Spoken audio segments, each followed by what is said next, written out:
Salut à tous et bienvenue sur Freakcast. Je suis Arknea et je suis accompagné aujourd'hui de Nokiday. Oui. Je suis accompagné de Daisu. Bonjour. Et je suis accompagné de Pamancha. Bonjour. Le thème du jour sera Vidéoclub versus Internet. Qu'est-ce qui est mieux pour découvrir des films? Alors, votre avis, Daisu? Bah écoute, moi j'ai connu les deux époques, donc j'ai vraiment connu l'époque vidéoclub et je suis passé sur Internet par après. Et je dois dire que le gros de ma culture cinématographique, je l'ai faite dans le vidéoclub. C'est là que j'ai découvert tous les gros classiques, c'est là que j'ai découvert toute l'histoire cinématographique si on veut. Et c'est là que j'ai approfondi toutes sortes de cinéma, notamment le cinéma asiatique. Et depuis que je suis passé sur Internet, j'ai quand même l'impression qu'au final, je découvre encore des films, mais j'ai l'impression d'avoir beaucoup plus de mal. Et au final, j'ai l'impression de ne faire qu'approfondir ce que je connais déjà, quoi. Nokiday, quel est ton avis? Déjà, mettons-nous d'accord sur l'aspect découverte. Donc, découvrir un film de manière totalement aléatoire, donc c'est-à-dire quelque chose qu'on ne s'attendait pas au départ. Et donc, du coup, dans cet aspect découverte, moi, je serais plus pour Vidéoclub que Internet, simplement à cause de l'algorithme créé sur Internet, sur Google et toutes les plateformes réseaux sociaux. Et je dirais à la base, j'aurais été un peu plus Internet parce que je me suis dit, quand même, il y a eu beaucoup de films que j'ai découverts sur Internet et que j'aurais peut-être pas découvert sur des vidéoclubs, dans des vidéoclubs, parce que il n'y a pas non plus tout dans un vidéoclub. On pourrait difficilement avoir des films thaïlandais ou des films portugais, quoi. Oui, enfin, je pense que dans cette discussion, on est tous d'accord pour s'accorder sur le fait que quand on parle d'un vidéoclub, on parle d'un vidéoclub relativement bien fourni, quoi, où on peut trouver des trucs dans l'idéal. Oui, donc on se comprend. Donc, c'est triste, notre époque. Nous vivons dans une époque... Nous vivons dans une société assez différente, qui a changé avec des algorithmes, avec des chiffres, des statistiques, le merchandising, tous ces mots compliqués d'entreprise. Et je crois que oui, on découvre beaucoup plus de films dans un vidéoclub à l'heure actuelle que sur Internet, parce que, encore une fois, quand je parle d'algorithme, j'entends bien sûr, cette volonté qu'a Google à nous faire tourner en rond, par principe de nous vendre encore plus de pubs. Et à la fois, je pense que c'est ça qui est intéressant, quand vous êtes dans un vidéoclub, vous avez vraiment cette liberté incroyable, comme si vous étiez dans un monde ouvert où vous choisissez vraiment sans être influencé. Pas mal ça. Quel est ton avis sur la question? En vrai, j'aimerais bien faire une distinction dans la question qui est par rapport à la découverte.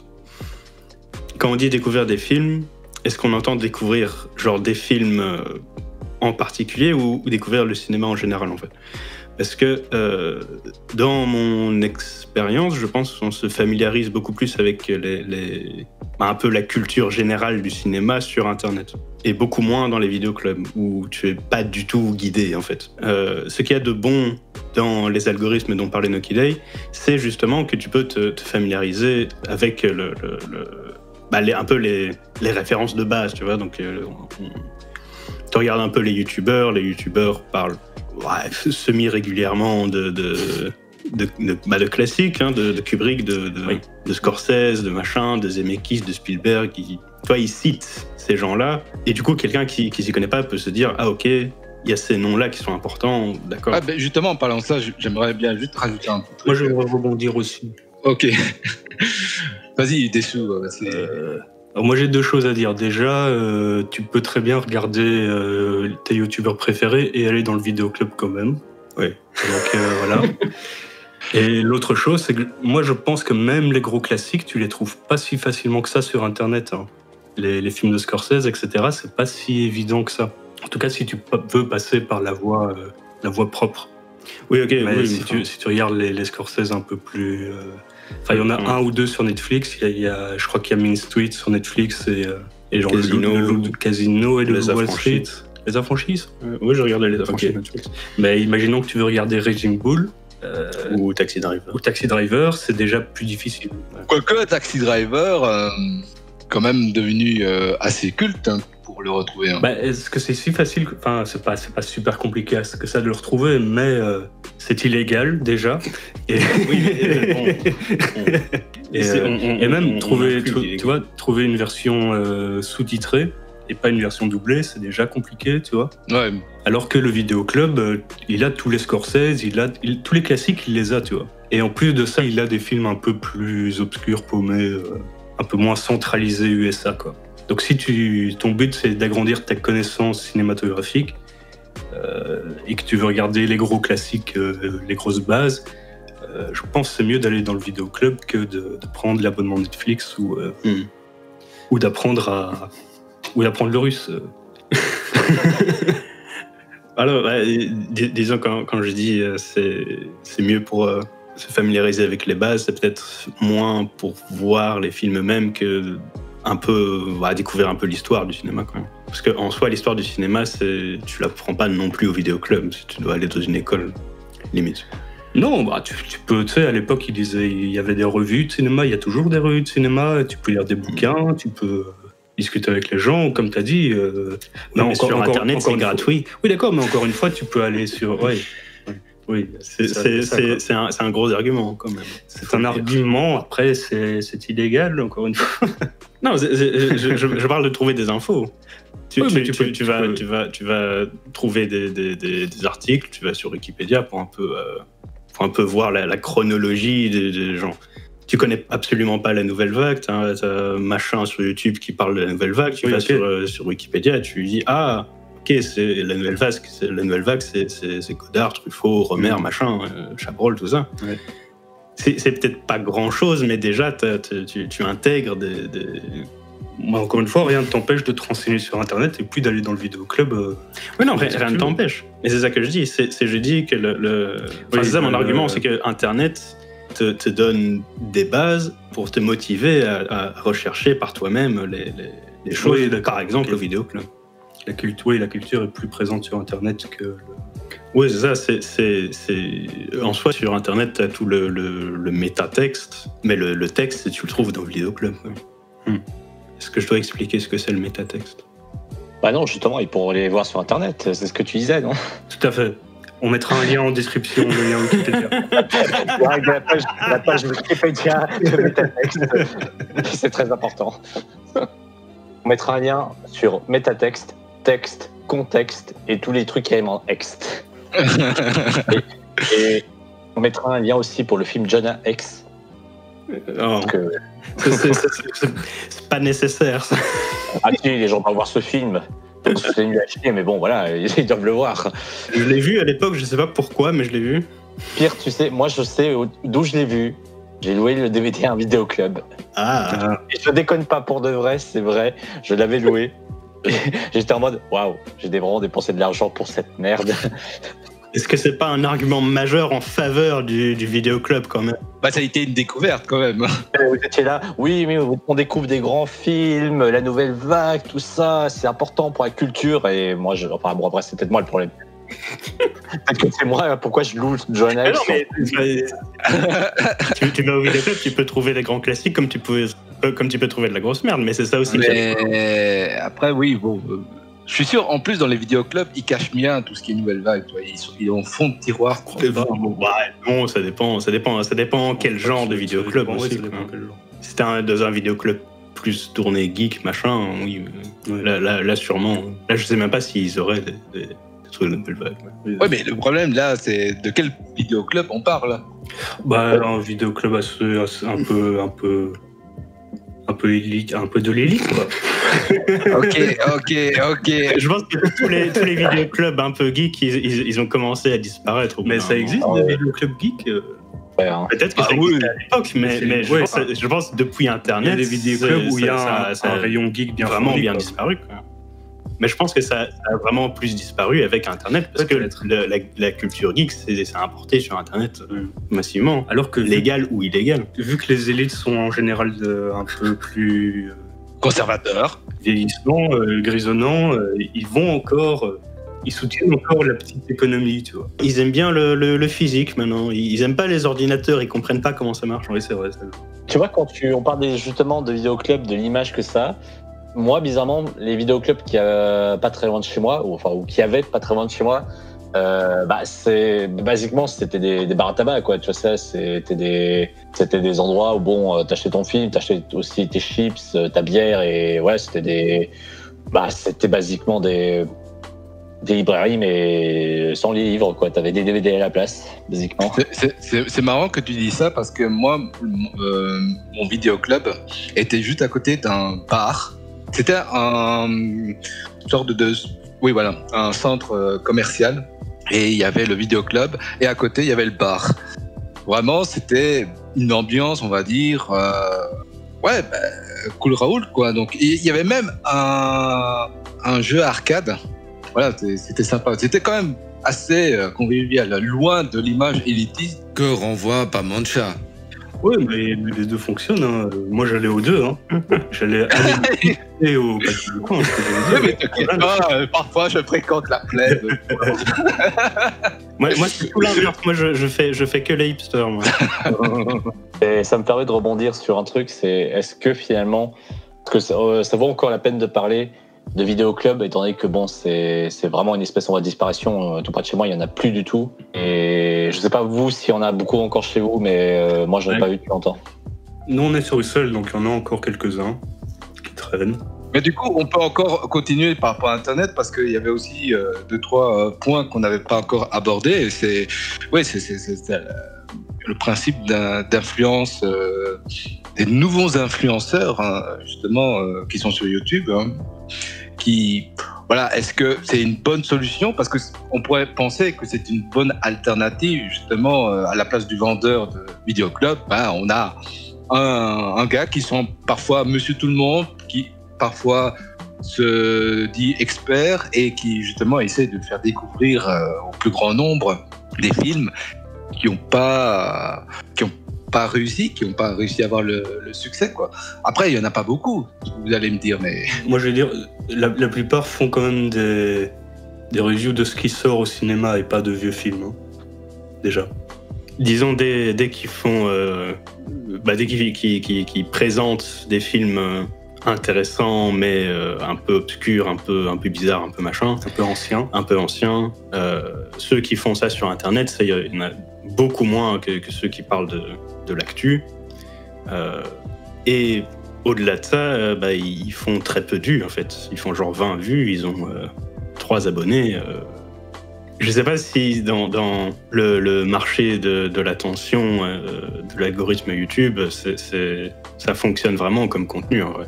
J'ai l'impression que c'est plus... les contenus qui fonctionnent, c'est plus ceux qui parlent de sujets que les spectateurs viennent pour voir, en fait. Après, il faut prendre en compte quand même que la cinéphilie en général, poussée quand tu t'intéresses à des films entre guillemets pas très populaires, mais je veux plus dire des films qui s'adressent à un public plus entre guillemets connaisseur, mais j'ai vraiment pas envie de sonner élitiste ou quoi que ce soit, hein. C'est juste que c'est quand tu essaies d'intéresser les gens aux vieux films, aux films étrangers, aux films un peu plus indés, tu t'adresses de toute façon à une niche plus réduite, hein, ça c'est un fait. Oui, mais après, je pense pas que c'est parce que ça s'adresse à peu de gens qu'il faut qu'on soit défaitiste et qu'on se dise ok, ça s'adresse de toute façon à peu de gens, donc c'est autant ne pas faire en sorte que ça s'adresse à plus de gens, tu vois. Moi, mon attitude, c'est ça s'adresse à pas beaucoup de gens.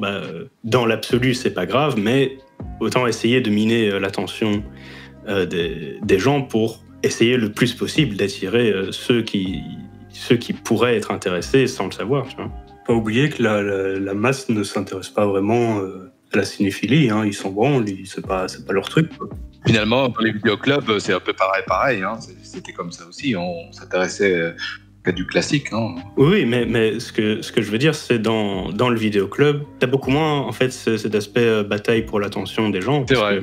T'as le type lambda qui rentre dans le vidéoclub, genre il a l'habitude de voir des Marvel et des blockbusters à la con, tu vois. Et puis le gars il demande au gars du vidéoclub, est-ce que tu as un truc intéressant à me proposer? Et le gars du vidéoclub, il dit, ah bah, j'ai vu ce film bizarre, obscur, machin. Et en soi, il y a une chance pour que le type lambda apprécie le film et veuille en voir d'autres et devienne plus curieux comme résultat d'avoir vu ce film-là. Alors que sur Internet, si l'algorithme fait en sorte que tu n'as jamais ces recommandations-là, sauf si tu les recherches par toi-même, bah en soi, tu sauras jamais si t'es plus intéressé par d'autres types de cinéphilie. C'est ça qui est intéressant, justement, c'est que tous les films, quand tu rentres dans un vidéoclub, tous les films sont presque au même piédestal, hein, donc il n'y en a pas un qui est plus mis en valeur qu'un autre film, et tout est un peu classifié, voilà, par genre, par pays. Oui, c'est ça. Personnellement, je vois pas vraiment de quel endroit sur Internet tu peux aller pour te retrouver face à Avengers, et tu peux te retourner et être face à des films bizarres japonais, genre Tsukamoto ou le Kurosawa le jeune ou un truc. C'est intéressant parce qu'en fait, c'est une problématique qui s'applique aussi au cinéma. Je veux dire, aux salles de cinéma. Parce que tu as des cinémas qui sont plus mainstream, où tu as un peu tout comme film, tu as même parfois des films plus indés, tu vois, qui peuvent apparaître. Et à côté de ça, des cinémas qui sont spécialisés dans les films plus indépendants, étrangers, plus des films d'auteur, tu vois. Du coup, dans les salles de cinéma, tu as des séries qui sont spécialisées dans ça. Dans les vidéoclubs, il n'y a pas vraiment de règle spécifique, que tu peux avoir des vidéoclubs qui vont plus d'un côté ou de l'autre. Et sur Internet, finalement, tu as le choix de tout, en fait. C'est comme si tu avais un immense magasin qui proposait absolument tout et n'importe quoi. Oui, mais le problème des magasins trop grands, c'est que tu te perds dedans très facilement. Et qu'au final, tu passes toute la journée dedans et tu n'as pas trouvé ce que tu te cherchais à la base. Et surtout, j'ai l'impression que c'est même plus fatigant, voilà, de chercher, de découvrir un film sur Internet, parce que tu dois scroller pendant, quand même beaucoup de temps, tu vois, pour avoir en vue plusieurs films, alors que, encore une fois, hein, tu te balades pendant 10 secondes dans un vidéoclub, forcément, tu auras vu une liste assez grande de films. Et en fait, disons que c'est plus plaisant de se balader dans un vidéoclub parce que il y a ce côté réel, physique, qui est quand même beaucoup plus reposant que de devoir passer son temps devant un écran et niquer un peu ses yeux, tu vois. Mais bon, c'est plus stimulant, tu vois. C'est comme dans un jeu d'exploration. Comme dans le premier Zelda, tu savais même pas ce que tu devais chercher, tu devais explorer pour trouver des choses. Et c'est ça qui a fait le succès du tout premier. Mm-hmm. Et dans le vidéoclub, c'est quelque chose que tu retrouves, parce que tu es debout, tu dois t'accroupir, tu dois te monter sur les marchepieds pour... Voilà, tu dois un peu faire le tour du truc. Quand tu es sur Internet, t'es le cul sur ta chaise face à ton écran à te niquer les yeux dans le noir. Donc, Ouais, et en plus, il y a cet aspect apathique, c'est ça? Oui, en plus, c'est genre... tu sais quel film tu cherches. Maintenant, il faut le trouver. C'est genre, tu vas voir sur Netflix, l'algorithme de recherche de Netflix, il est pourri. C'est genre, complètement. Tu as à chercher le truc que tu cherches dans Netflix. Tu es même obligé de hacker Netflix pour trouver ce que tu recherches. Tu vois, limite, si tu sais ce que tu cherches, tu tapes le nom du film que tu cherches. Oui, non, mais veux dire, pour découvrir des trucs un peu... La moitié du temps, tu tapes le nom, il s'affiche pas. Ah ouais. Mais même si tu sais qu'il est dedans, il s'affiche pas. Mais en fait, c'est ça le problème. Netflix va te proposer autre chose que par rapport à... Oui, c'est ça. Il te propose des films similaires qui n'ont en fait absolument rien à voir, mais il va jamais te proposer celui que tu cherches. J'aimerais vraiment savoir comment le système de like fonctionne sur Netflix, parce que quand je vois des films comme par exemple Death Note version live action, ont plus de 68% d'avis positifs. Il y a des likes sur Netflix? Je savais même pas qu'il y avait des likes sur Netflix. Bah oui, tu peux mettre avez-vous aimé ce film, donc tu mets un pouce en arrière, un pouce en bas. Des recommandés en fait. Mais je pense qu'ils faussent leurs résultats sur Netflix. Ils faussent un peu, j'ai l'impression. C'est pas possible aussi, non. On veut savoir. C'est hashtag montrer les métriques. Entre parenthèses, ça n'a rien à voir avec le débat, mais le prix de Netflix augmente de plus en plus, ça devient un peu compliqué, je trouve. C'est pas 20 € maintenant? 20 €? Oh, j'espère pas. Mais c'est intéressant aussi parce que, en fait, mine de rien, entre Vidéo Club et les plateformes de streaming, il y a un équilibre là qui est à trouver entre ce qui est pratique et ce qui coûte trop cher au bout d'un moment. Parce que je pense que si Netflix continue par exemple à augmenter ses prix, il y aura un déclin d'abonnés, les gens ne voudront plus payer, ils font ce qu'ils ont toujours fait, c'est-à-dire voir illégalement des films sur Internet.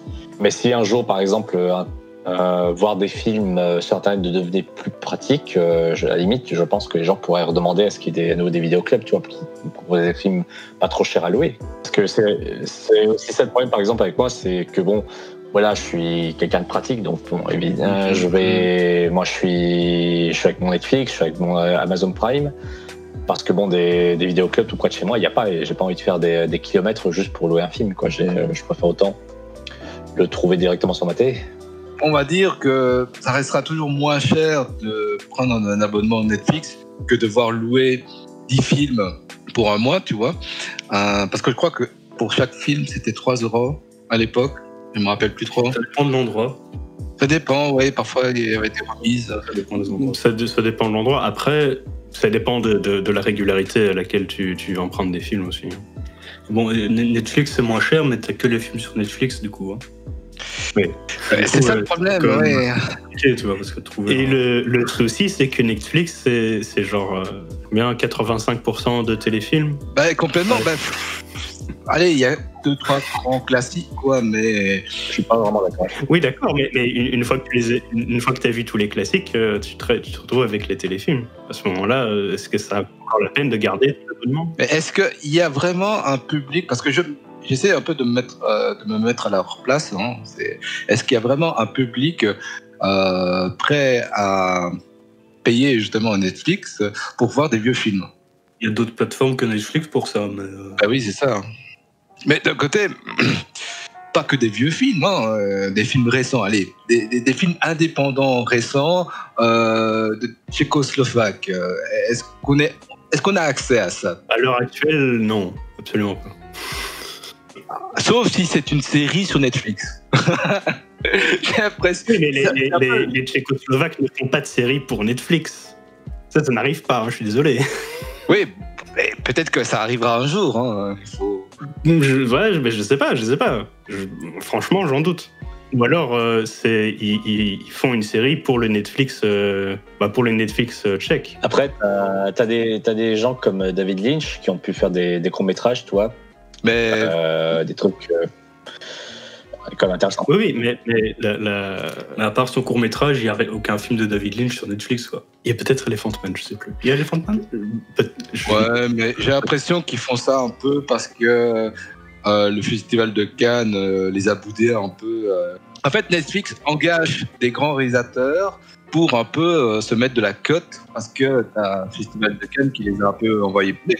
Ça reste un business parce que bon, Netflix, ça reste aussi une boîte de prod, hein, donc voilà, ils financent des films avec des grands réalisateurs, des grands acteurs, voilà, parce que c'est comme ça que fonctionne le business, hein, c'est comme ça. Oui, d'accord, mais ce que le truc avec David Lynch et Netflix, et moi je prends Scorsese avec Irishman.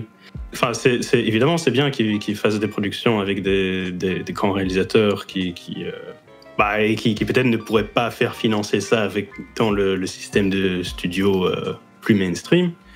C'est bien qu'ils le fassent, mais le truc, c'est déjà des grands réalisateurs, tu vois. Ouais. Alors que si tu as un type qui est dans la position de David Lynch à ses débuts, où il sort même pas d'une école de cinéma, il sort d'une école d'art, il a à peine quelques courts-métrages chelous, bizarres sous le bras. Il s'amène devant un producteur, ça c'est un peu comme tout le monde, hein, finalement. Ça c'est un peu comme tout le monde, mais c'est dommage. Parce qu'il pourrait faire des choses intéressantes, tu vois.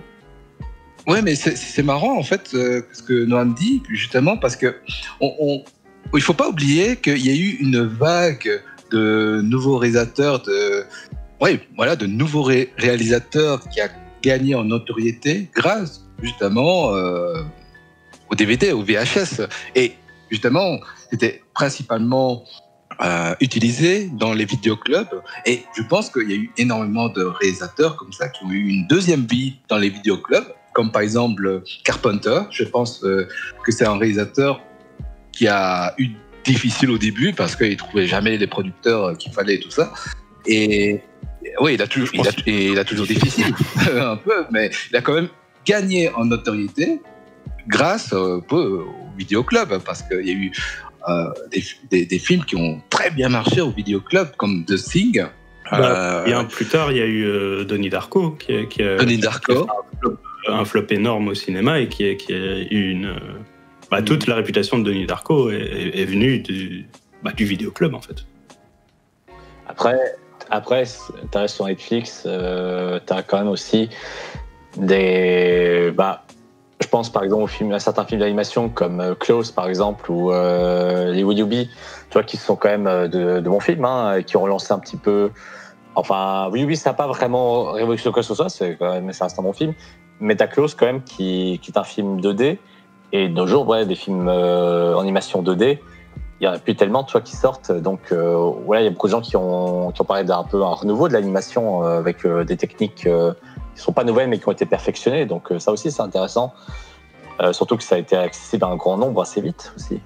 Et je pense aussi à Amazon Prime qui, j'ai l'impression, accepte un peu tout et n'importe quoi comme film. C'est-à-dire que je ne sais pas du tout comment on fait pour avoir son film sur Amazon Prime, mais c'est-à-dire que tu tombes sur des trucs parfois. C'est tellement des projets nuls à chier que vraiment on n'aurait jamais pu les découvrir autrement qu'en cherchant dans les bas-fonds d'Internet. Je pense que finalement, l'un dans l'autre, tu as des bons côtés, des mauvais côtés. Du coup, peut-être le mot de la fin, quelqu'un ? Vas-y, Arnéa. Ce que c'est que c'est un débat un peu... il n'y a pas vraiment de bonne ou de mauvaise réponse. C'est la vie, c'est comme ça, c'est l'évolution, comme j'ai dit. Mais c'est vrai que ce serait pas mal d'avoir le choix, plus de choix en matière de vidéoclub, ça pourrait être pas mal. Ça pourrait peut-être faire plaisir à beaucoup de personnes, mais bon, écoute. Tout ça pour dire que de toute façon, de base, j'avais pas vraiment d'avis vraiment radical sur le sujet, mais j'aime les deux trucs. C'est juste que je suis un gars plutôt pratique, donc je suis plutôt sur Internet. Oui, si t'as pas de vidéoclub dans le coin aussi, c'est compliqué. Ouais, c'est un peu ça. Voilà. Ok. Noki Day, ta conclusion. Ma conclusion, c'est... Je regrette cette époque où tu pouvais... kidnapper un ami, l'emmener au vidéoclub et lui faire montrer plein de films qu'il pourrait aller voir, parce que essayer de faire montrer à quelqu'un une série de films, ou même découvrir ensemble un film sur Internet, c'est quand même pas la même expérience. Et je pense que le vidéoclub, il y a cet aspect quand même un peu comme dans une salle de jeux vidéo ou un magasin de vêtements. Donc, tu peux faire du lèche-vitrine, tu peux juste être là et être embelli par l'ambiance. Et je pense que il y a quand même une ambiance qui s'est perdue à cause de l'époque Internet. Mais après Internet, c'est quand même intéressant parce que le processus de découverte est différent. Tout simplement parce que là, tu as besoin de quand même pas mal rechercher par toi-même et tu as quand même besoin de faire un peu plus d'efforts qu'auparavant pour vraiment découvrir des nouvelles choses. Mais c'est toujours possible. Voilà, je ne dis pas que c'était mieux avant, disons c'était plus facile avant. Ok. Dessous. Moi, je pense que Internet, c'est plus simple si tu sais exactement ce que tu veux. Mais si tu sais pas vraiment ce que tu veux et que tu cherches sur Internet, tu vas passer des heures et tu vas passer des heures à chercher un film et au final, tu vas aller te coucher sans rien avoir vu parce que tu n'auras rien trouvé. Donc, je pense que si tu sais vraiment pas ce que tu veux, c'est beaucoup plus attractif d'aller dans le vidéoclub que sur Internet. Après, Internet, il a un côté pratique, il faut pas sortir de chez soi, c'est pas mal non plus, tu vois. Donc, je suis un peu entre les deux, en vrai, mais voilà. Et soutenez les petits commerçants, les petits entrepreneurs, c'est important. Si vous pouvez, faites-le. Voilà. Ok. Moi, je vais conclure en disant le vidéoclub a la qualité de la découverte plus innocente quelque part, où tu arrives, tu sais pas ce que tu cherches, t'es un peu dans une espèce de caverne au trésor où tu dois trouver le joyau qui brille le plus, tu vois. Je pense que Internet est en soi une bonne manière un peu d'appréhender le truc à la base, d'être un peu guidé au début pour au moins connaître les grands noms, avoir un peu une idée de la chronologie générale et de pouvoir, par après, une fois que tu te mets à regarder les films plus attentivement, tu peux un peu remettre les choses en contexte et en soi, tu pars déjà sur des bonnes bases comme ça. Et je dis ça parce que ça a été un peu mon expérience au départ de mon appréciation du cinéma, quoi. Donc oui, les deux sont bien. C'est le mot de la fin. C'est que tout le monde a raison, en fait. Ouais. C'est un débat à la Suisse. Et on met un petit arc-en-ciel dégueulasse. Ok, c'était une super émission, donc on peut dire au revoir à tout le monde. Ah non, je veux que ça soit Dessous qui termine comme ça. On avait dit que c'était moi Dessous depuis le début, en fait. Noni.